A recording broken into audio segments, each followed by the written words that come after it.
This is Jerry L. Green, Black Student Advocate, here with Kai. Kai, let's go ahead and get your full name and also your title and what do you do? My name is Kai Monet Mathews, and I am an 8th grade humanities teacher at High Tech Middle Chula Vista, and I'm also an adjunct faculty member at the University of San Diego. Okay. Let's talk about your advocacy work as you're teaching at University of San Diego. Are you teaching for credentials for teachers or something like that, masters? Yes, so right now I'm teaching educational equity and social justice for teachers who are getting their master's in education. Okay, so let's talk about some kind of questions and things like that, or responses or class dialogues, case studies or something like that you might have to give them at that level and see what kind of answers and how you have to work them through to change their perception or for cultural competency and a holistic approach to the child. Right. A lot of the students that we have that are going through the master's program have been teachers for a while. And so we have the educational equity class and the social justice class as a foundational class. So every student that goes through the program has to take this course. And the responses that we get are run the gamut of what you would expect. There are some teachers who are very socially aware, and some teachers who have been in the game so long they don't realize their own biases or how the system itself, the educational system itself, could be biased. So we're based off of the class that I teach is based off of case scenario studies. And so each week we're looking at a different type of social economic issue that could be arising in a student's life that we might need to address in the classroom. That might show up in the classroom. And so one week we might be looking at poverty, another week we might be looking at race, another week it might be gender, sexual orientation, and whatever it is, there's a packet of case studies of scenarios that would actually happen in the classroom that the teachers have to kind of grapple with. There are no direct answers for the course, which I think is really hard for some teachers. But it's looking at trying to find creative ways and strategies and how to answer some of these tougher questions. And then also looking at the ways in which what we can do to combat these issues. And so a lot of times what's happening is that these issues that are going on in like poverty and socioeconomic status and race and class and gender, it seems to be outside the realm of my classroom. That's what a lot of teachers think. Well, this is a problem out in society, and it's not brought into my classroom. I treat all my students equally. But there are some inherently racist, inherently sexist, and inherently just offensive and biased structures that are built into our educational system that we just aren't aware of sometimes. And then also into our practice. And so how can we make ourselves more aware and be able to spot that when it does occur? And some of the scenarios are very innocuous. So recognizing when you're going on a field trip and you didn't plan for one of your students who has a physical disability. And what does equity look like in that instance when you figure out, like when you're on the field trip, that the tour is a half-hour walking tour, which is just not accessible to the student that has a physical disability. Is showing a video in the classroom or is showing them a video while on the field trip, is that equitable? These are tougher questions that I think that's great for us to talk out as a group and as fellow teachers. And so that's what the class is really about. Okay, so let's deep dive in each one. So let's talk about a race scenario or case study that you guys might have. And again, you change it a little bit because I don't want to give away the courseware or anything like that. So if you could talk about a situation like that. This semester we were looking at how the teacher themselves can kind of silence race talk in the classroom. And for some reason, a lot of teachers, because they don't feel necessarily comfortable talking about race in the classroom, they treat it as like a bad 4-letter word. And so when race is brought up by kids, because kids say things, whether it's a negative comment about someone's race or whether it's a overall a stereotype about someone's race, they're quick to silence the conversation and say, don't say that again, or if you say that again, you'll be kicked out, or apologize. But they never really dig deep in front of the class, in front of the rest of the students about, why do you think that? Okay, wait, before we move on to the rest of our lesson, let's stop and pause and realize that this is a teaching moment. How do we address this in a sensitive way that that the kid who is being attacked feels like their cause is being picked up and that they're being valued, but also that the kid who said something is also getting a teaching moment out of it. They're not just being admonished in front of the entire student body or in front of the entire class, but you're saying, hey, this is not right. How many of you guys have used this word before? How many of you guys think this? Or why would you even think that it's funny?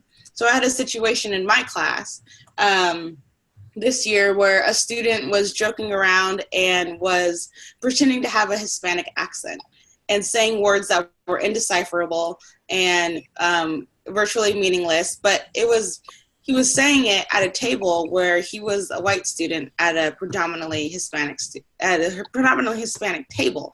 And you can tell the students who were at the table did not think it was funny, were not joking, but this kid thought it was funny and he was just joking. He's actually their friend. And that's what happens a lot of time. You won't get a whole lot of, you will sometimes get where these people are enemies and they're combating each other by calling each other out and saying the most nasty negative things about each other. A lot of times it's friends who are joking who take their jokes way too far, and they don't realize it, and they don't realize when they've crossed the line into being insensitive. And so what we try and practice is that sometimes in a classroom when that would happen, you would say to that kid, let's call him, Michael. You would say, Michael, stop doing that, don't do that again, or Michael, why would you do that, you don't speak Spanish, or we would shut it down and try to move on as quickly as possible, because digging deep into that makes everybody uncomfortable. But a thing that we practice is stopping, addressing the whole class, bringing it to the attention of the whole class. Why do we think that speaking in a Spanish accent is funny? Why would that be a joke to you? And why would you inherently think that it's indecipherable words and sounds just because you don't understand the language? And then when you break it down like that, when you ask the kid, why would you think that's funny? Most of the time they don't have an answer. It was funny in the moment when they were joking about it, but when they think about it, speaking a different language is not actually funny. And it makes them think just a little bit harder, just twice about why are they doing the things that they do? What assumptions do they have about it? And then how does it make other students around them feel? And so in that particular instance, I was asking, how do you think other people feel who speak Spanish in this class that you are speaking Spanish in indecipherable tones and language and then laughing about it? And he was able to articulate it after it's broken down. But if I had just said, stop, don't do that anymore, he would have never really understood why. Yeah. It's just that this is just something else that I can't do. And I think that's important for teachers to address. And what came out in my master's class is that it's not that they don't want to, it's just they don't know how. And they don't know what type of questions might come up for them to be able to respond appropriately. Like maybe I might be doing more damage by trying to address it because I'm not sure about all of the questions that might be asked and all of the answers that could be given. I went and advocated for a young man out in Beaumont about 2 weeks ago now, and same scenario, that he was being hit with a leather strap, and kid called him a slave, said, "My slave." And he stood up, and that's racist. The teacher told him, the black student, to move his desk, never stop the class and address the situation and say, okay, it's a science class, let's break this down and let's, decipher it. But it never happened. And I was like, that just don't make sense to me. Because that's not a word a kid would use in a class instead with, abruptly. So I was like, wow. But for the teacher not even to address it. Right. And it's hard for teachers to pick up, right? Like I'm a humanities teacher, so dealing with social issues, psychological issues, and then also like human behavior and associations, how people interact with each other is something that is inherent within my subject matter. But if you're getting like a math teacher or a science teacher, it's so far off base of what the in core of that classroom topic is about. It makes it hard to just then go there. Then let's take a deep dive into this. Why would you say that? It's easier, I think, for me too. But the reality is that we're dealing with the whole student when they're in the classroom. We're not dealing with, this is my science student and this is my math student and this is my English student. Like, we're getting all of them at the same time. All of those people are in one body in the same time at my classroom. And so teachers just need to be able to do a better job of addressing the issues that arise in their class with the person that decides to show up to their class that day. Because it's not always going to be the same student that was yesterday, especially when you're getting into 13, 14, 15, and those, really important growing developmentally. They're still trying to figure it out, and they're still testing those boundaries. And it's up to us as the adults in the room to say what is politically correct, what is not correct, what is even nice to joke about, what is not nice to joke about. Where is that line? That is something that even adults struggle with. Like, when is the line of joking too far? And there's people who you can say and do different things with in terms of your jokes that you can't do with other people. And then there's certain settings of where jokes are appropriate and not appropriate. And so it is kind of complex for a 13-year-old to kind of navigate, like, well, my friends, I can say this, and my parents, I can say this, but my teacher, I can say this. And if I'm out on the playground, this is what I can say. And so navigating that is part of the job and responsibility of the teacher to help them do that, regardless of whether or not that's part of your subject matter. Now let's talk about a poverty case study you guys dealt with. And we talked about it when we met, about one student helping her younger sibling, but wouldn't do her homework.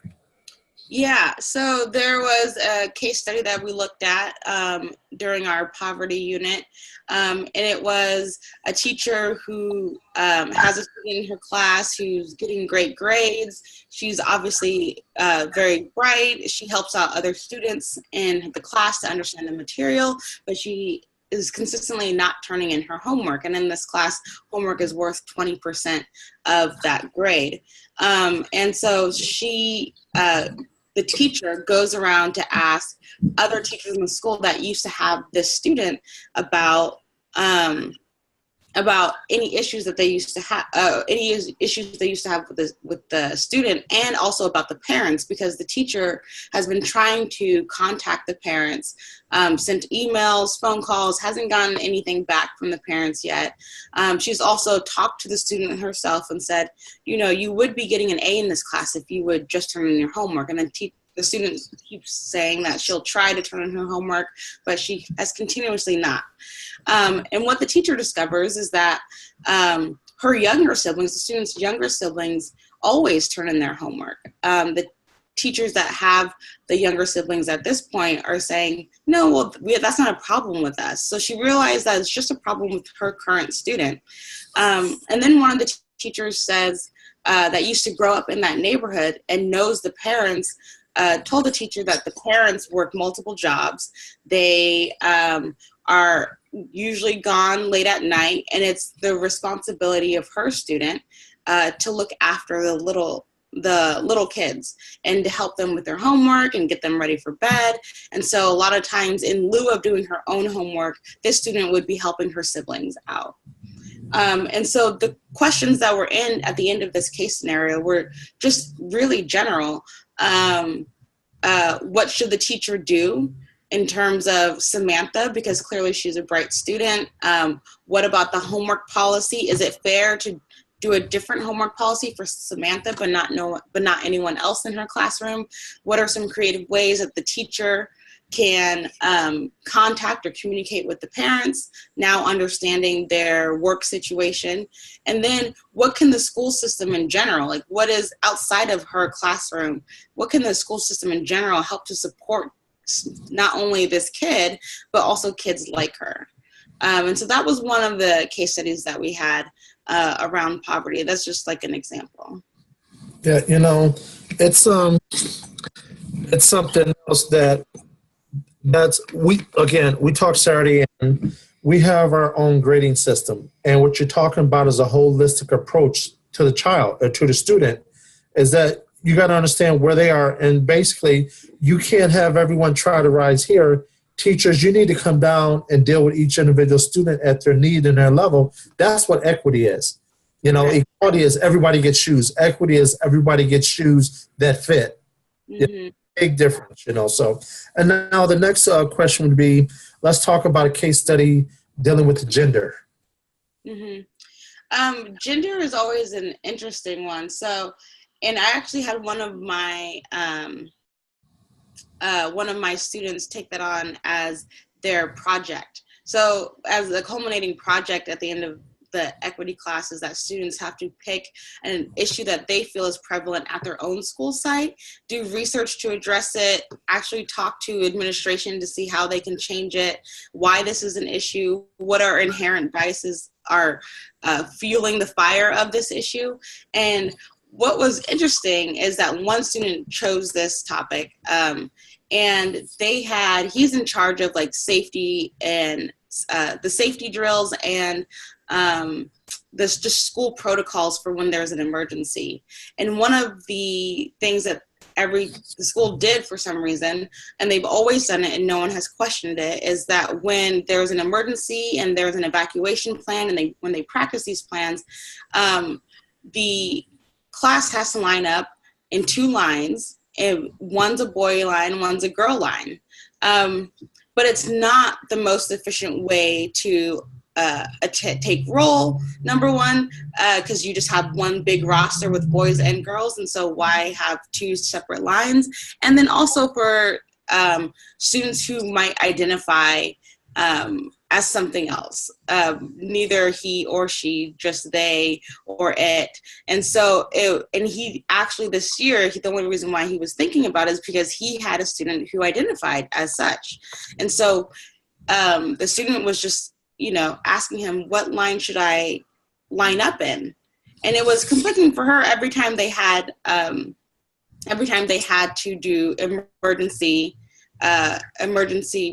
practices. And like for public schools, I know that our school has to do it every month. So every month this child is conflicted, having to kind of be embarrassed in front of the class because she has to pick a line,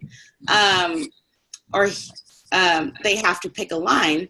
And it was just unnecessary. So one thing that he was advocating for in his write-up is that we switch the emergency protocols into boy lines, and from boy lines to girl lines to just a single line for exiting the building. And it's something so simple. It's something as simple it has nothing to do with education. It has nothing to do with the content. It has nothing to do with the literacy or the math literacy.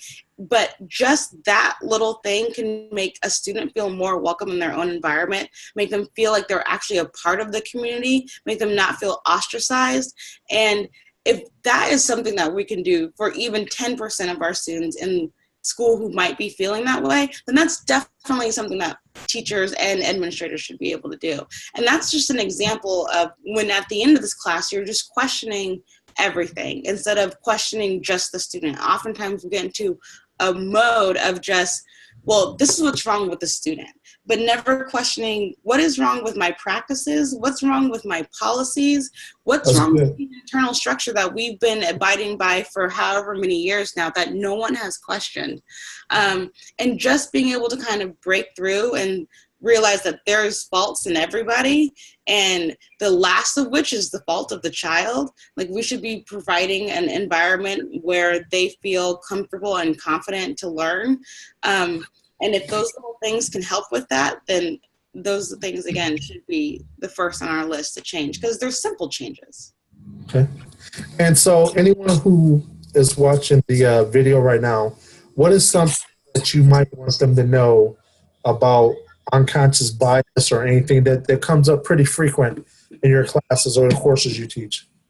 Right. I mean, an unconscious bias is that tricky thing where you don't know until you know, and then you're conscious of it. And then, right. So how do you know and I say just question everything. Ask why. Why a student acting a certain way is another way that they're showing not just their internal behavior, but they're saying something. That's a communication. That's a language for them. And so instead of just saying, well, that's just how that student is, or they just feel uncomfortable, or they just can't learn, ask why. I feel that's a question that we as educators, we also need to be learners and trying to figure out the why of the situation. That is our task. That's our next level of learning, is understanding our children, understanding the system that we work within, and being able to ask why, and then seek those answers honestly and earnestly. Don't be afraid to call yourself out. A lot of times we want to feel like we're doing everything that we can. And yes, we're doing everything that we can to a certain extent and to a certain point. But there's always room for growth. As soon as you realize, or as soon as you think that you've got this, you don't need to learn anything, you know what's up, you know what's happening with the student, or you've seen this type of student before, and that's already automatically pigeonholing a student and a situation and context. And so as educators, we owe it to our students, we owe it to ourselves to continue our own learning in learning each individual student that passes through our doors. Okay. So how long have you been in the education or teaching now? Oh man, I've been teaching 8th grade for 2 years. I've been teaching master students for about 2 years, but I've been an educational researcher for about 6 years with the University of San Diego and the Jacobs Institute for Innovation in Education. And I've been in and around schools my entire life. My mom was an educator, was a principal, and eventually an assistant superintendent. And this is something that I'm very, very passionate about, just education and working with children and advocating for them. So I'm fairly new and I'm still learning. I'm always learning something new. And kids will do that to you because they're all different and they all have something different that they're bringing to the table that you're going to have to adapt to. And so I think just recognizing that and knowing that before going in, it just makes you more flexible and more easy to roll with the punches and not just be some immovable force in a child's life. We need to be able to be an all-encompassing, supporting force in their lives. Okay. And one more question. Anything else that you want to make sure? Any afterthoughts or for the 3 questions I asked you dealing with race, poverty, and gender that you want to add? I mean, I think the more you can educate yourself on the issues, and not like right now, there's probably in every teacher preparation course, there are huge statistics that are demoralizing for some of these subsets, right? Like, oh, women make this much less than men. Black and brown children are not passing tests as frequently as white children. And I think that knowing the facts about each subset of kids in your classroom, but also not making those assumptions about them. Not every Black kid is going to have the same experience, the same context, the same environment that they're growing up in. Not every LGBTQ student is going to have the same context that they're growing up in. And so I can't stress enough knowing kids on an individual level, knowing their individual stories, their individual backgrounds, because there is such thing as intersectionality and all of those things come into place. Being a Black woman from a middle-class family shapes my reality and my experience way different than some of my students who are Black women from a lower income or a Black man from a higher income. Like all of these things play together and they're very nuanced and they create a different outcome, a different student, a different person in your classroom. And so that's why it's important not to generalize, know the facts, yes, but also know individual students because they're not going to fit neat and nice into your package. They're always going to go beyond that. Again, Kai, I just want to say thanks again for taking your time off today. And again, I know you were fighting traffic to get in, and appreciate that. So now you relax a little bit tonight. And again, thanks again for being on the Black Student Advocate Talk Show here with Jerry Green. Thank you.